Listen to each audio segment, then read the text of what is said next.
name is Omar Ashaka, your guest host. This is my first show for the year 2012.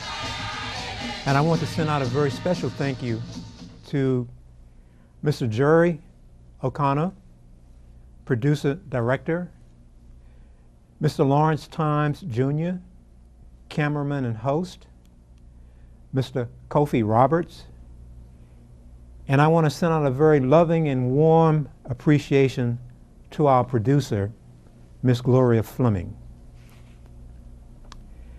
As I always do, I also want to salute our military men and women. They are serving abroad and serving home, and they pay the ultimate sacrifice, sometimes with their lives and being away from their families. So Africa's Vision Network, we want to thank them for helping to keep America safe. Our program is titled RESPECT, Respect for First Lady Michelle Obama, a beautiful and strong, confident wife, mother, daughter, sister, and lover of life. She's what I call a special human flower in the garden of humanity.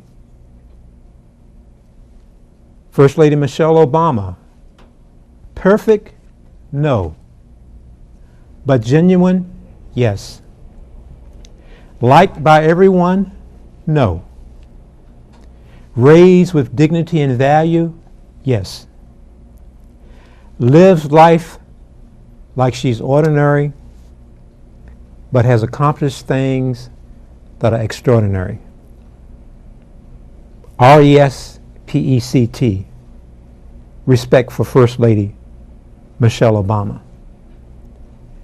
Many of you who might be watching may know this and you may not. But she worked very hard to obtain honors degrees from Princeton University and a law degree from Harvard University. She achieved these goals, in my opinion, because she followed the wisdom of the Bible, which is to honor your mother and your father. And from what I've read, that's what Michelle Obama did. She obeyed her mother and father when they said you have to work hard and you have to study hard. And the fruits of those labor, of that labor, would mean control of your life, or some people might say a successful life.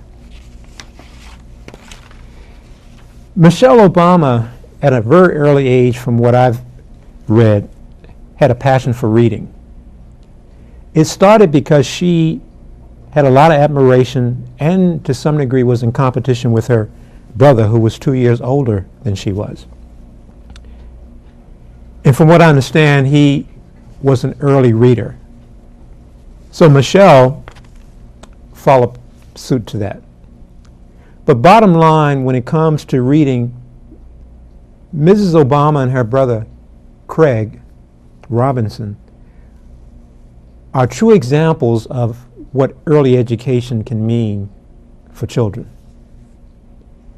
The First Lady's mother, Mrs. Marion Robinson, successfully achieved introducing early reading to her children. Another very important person to Mrs. Obama, based on what I read, was her father, Mr. Fraser Robinson III.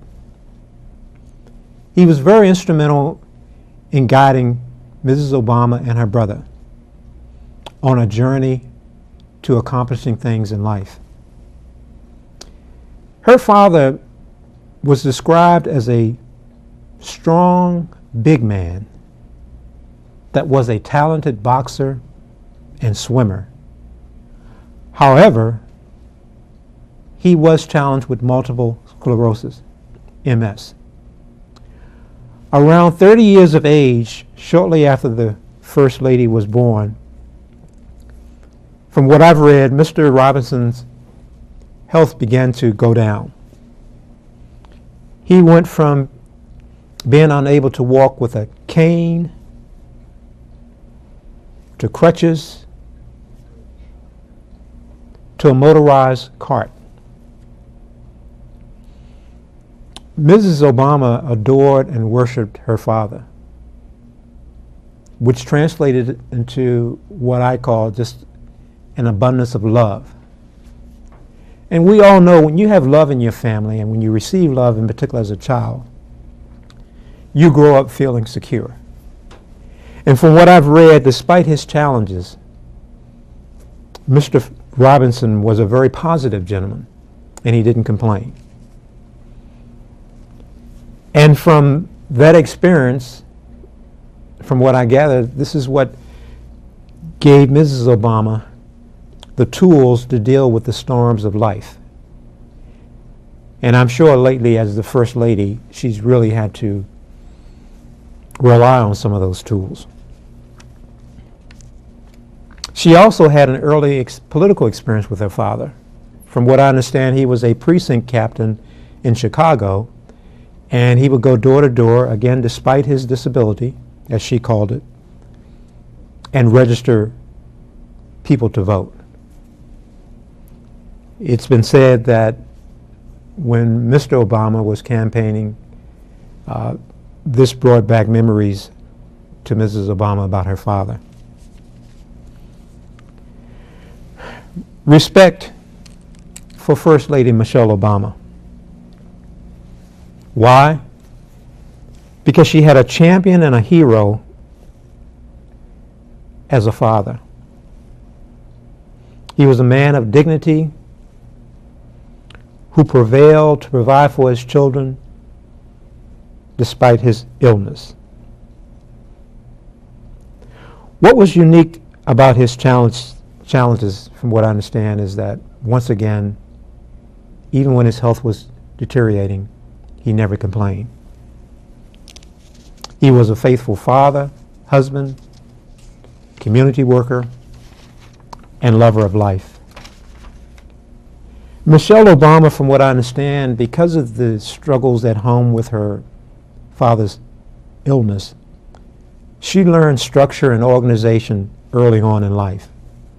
And from what I understand, that is something that's very prevalent in her workday or her everyday life today. Structure and being organized. I think some may have even said it may have been to some degree, it could be to some degree a fault, but yet she uses it to her advantage. When Michelle Obama was 9 years old,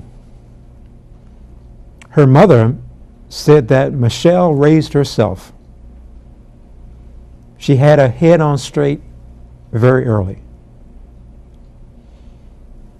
Mrs. Obama's life in terms of raising herself at age 9 kind of reminded me of my own life, because I started working at age 11 because I'd indicated that my single mom of 4 boys would only have 3 to take care of because I'm going to take care of myself.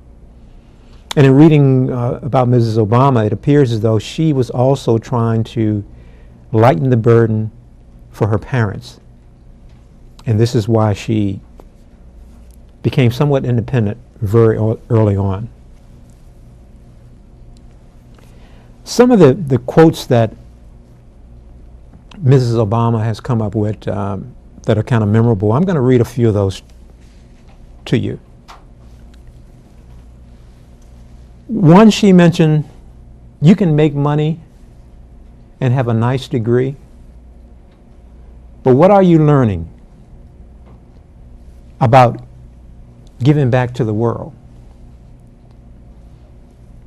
and finding your passion and letting that guide you, as opposed to being concerned and bragging about what school you went to?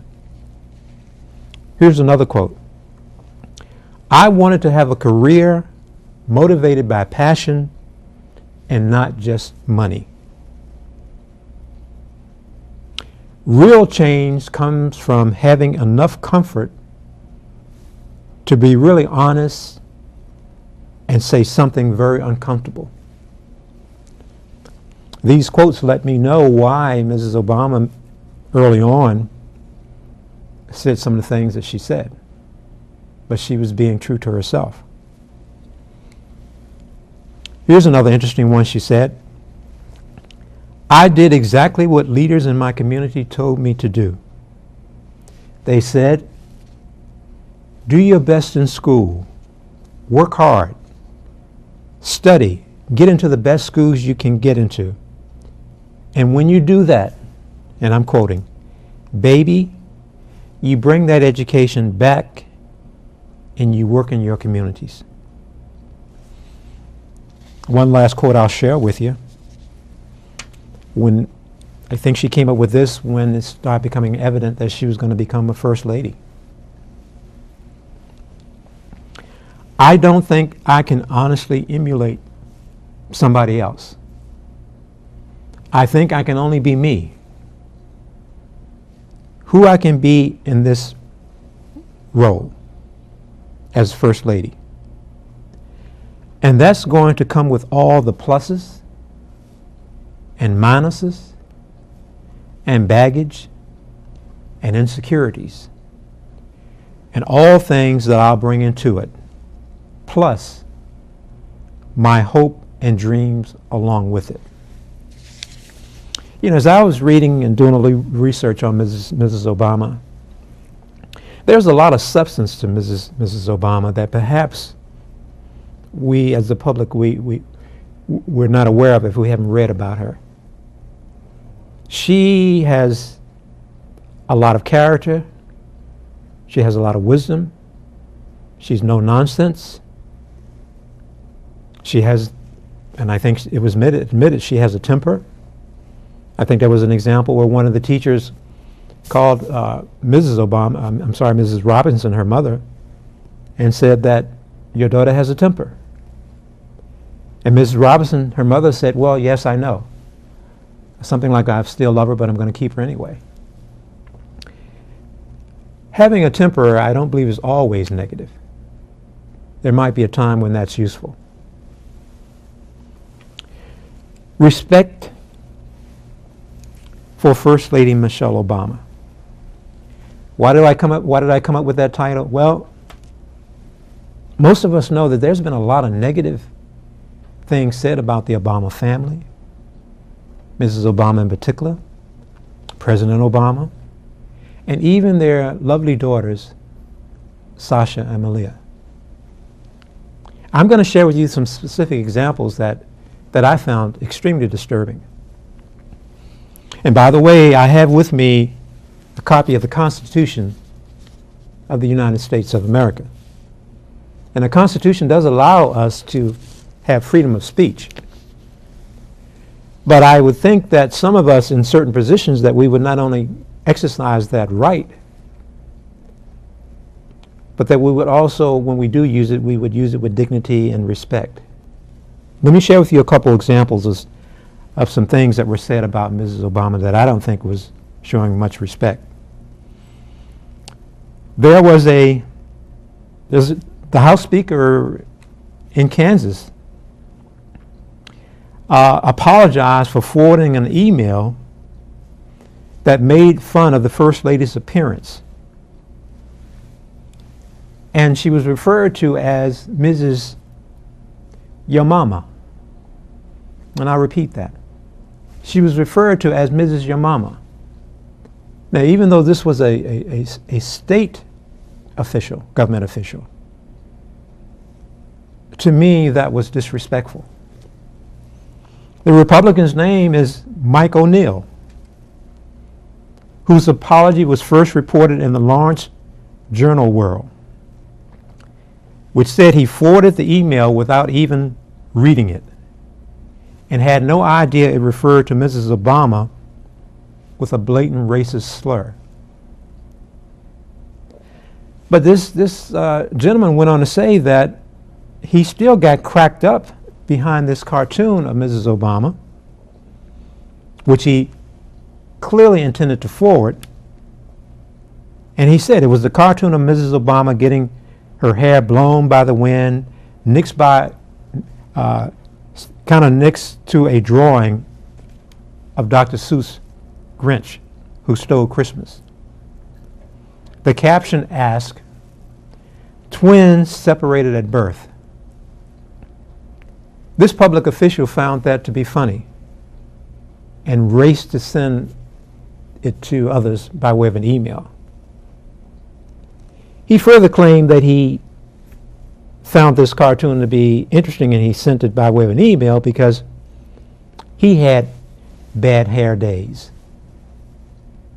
So rather than respect the First Lady, he decided to send that cartoon. And didn't read the text, so he says. His ugly email was followed shortly by comments from Republican from Wisconsin,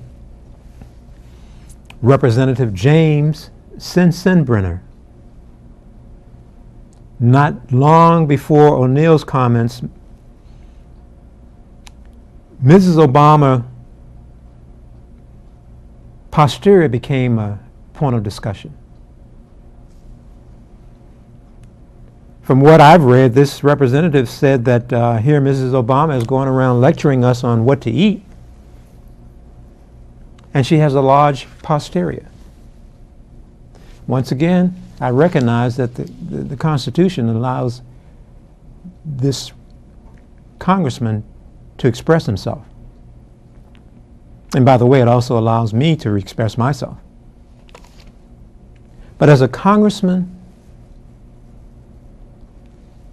to find time to focus on Mrs. Obama's posterior, and from what I've read, this was even a point of discussion in a church to a lady, from what I've read.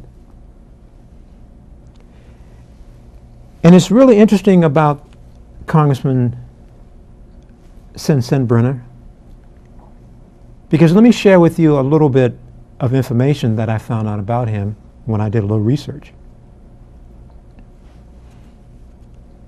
He supposedly has been instrumental in helping to pass some civil rights laws.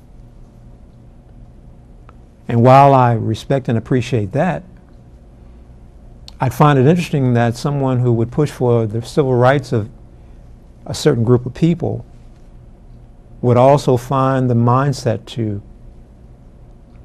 talk about someone's posterior. And here's the other interesting point that I found out about this congressman. He's been responsible for pushing federal laws for sex offenders.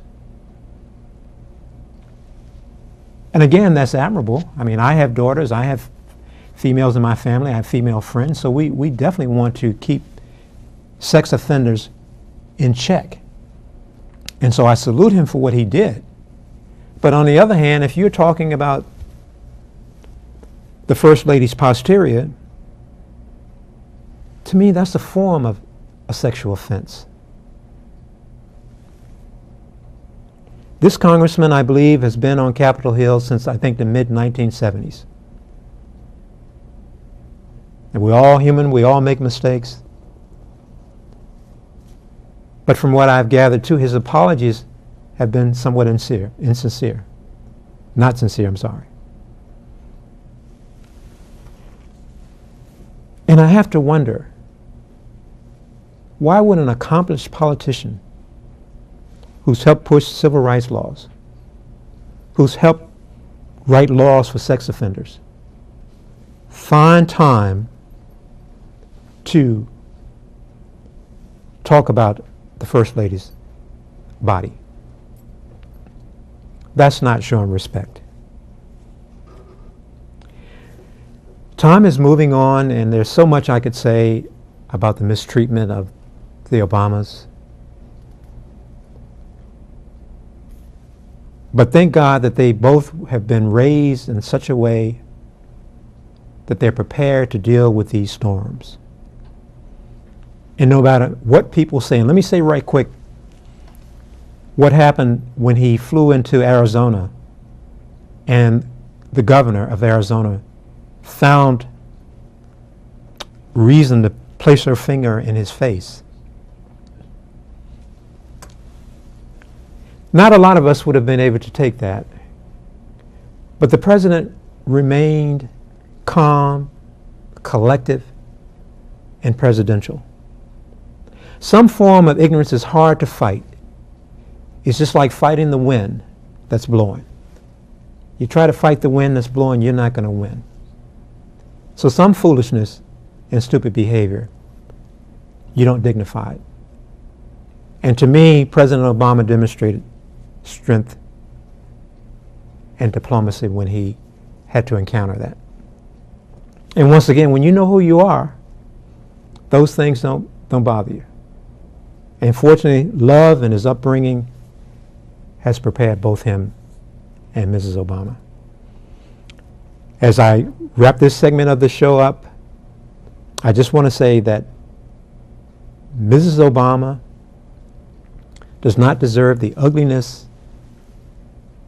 that has come from various individuals, in particular other politicians. Obviously, they're not concerned about her mother. They're not concerned about her children. This is a lady with substance.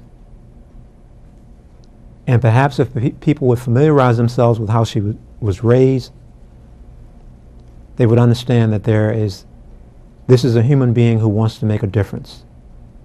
She wants to help people. She wants to help children. Let me go back to Congressman Sensenbrenner. And his name is spelled Sensenbrenner.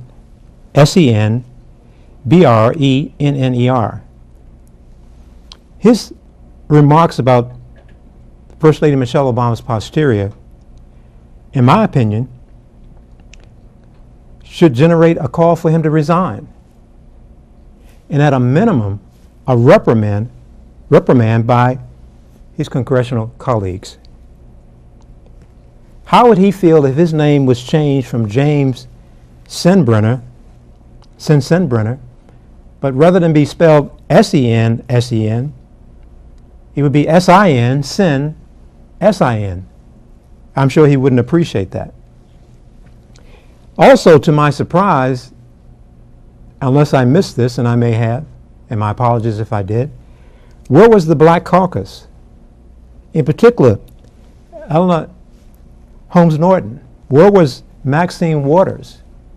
Congresswoman Maxine Waters. Congresswoman Donna Edwards. Did they not feel an offensive spirit in their heart when he talked about the First Lady's posterior? Let me just say this as I bring this to a close.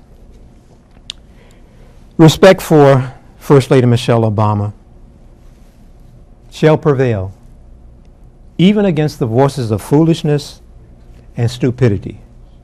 She is what will be forever etched in the history of the United States of America, and she is dearly respected, with love by the Commander-in-Chief, who is the 44th President, President Barack Obama.